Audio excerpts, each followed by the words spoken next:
जब ब्रह्मदत्त वाराणसी में राज कर रहे थे, तब बोधिसत्व ने उनके पुत्र के रूप में जन्म लिया और बड़े होकर एक धर्मपरायण राजा बने।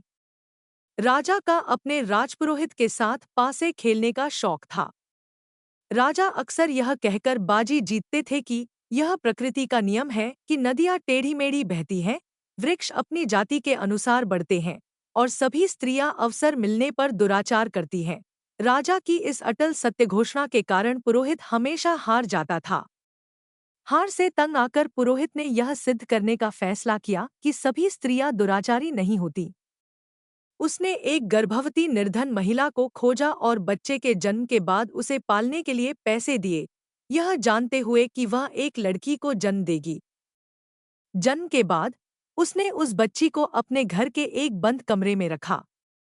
उसे केवल महिलाएं ही पालती थी और पुरोहित के अलावा किसी भी पुरुष को उसे देखने की अनुमति नहीं थी।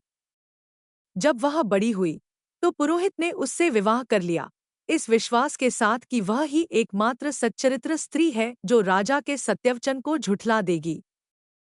राजा बोधिसत्व को इस बात पर संदेह हुआ और उन्होंने एक चतुर युवा चोर को पुरोहित की पत्नी को भ्रष्ट करने का काम सौंपा।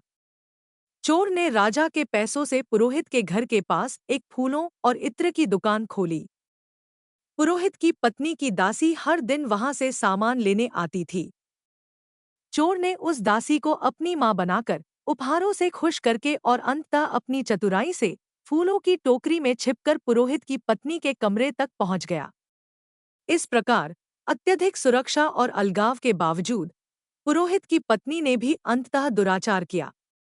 जब पुरोहित ने उसे रंगे हाथों पकड़ा, तो उसने अपनी पवित्रता साबित करने के लिए अग्निपरीक्षा देने की बात कही।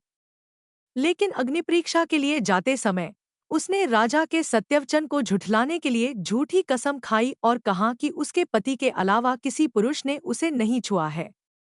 इस घटना से राजा का सत्यवचन सिद्ध हुआ कि सभी स्त्रियां अवसर मिलने पर दुराचार करती हैं और पुरोहित की पासे की बाजी हमेशा के लिए समाप्त हो गई।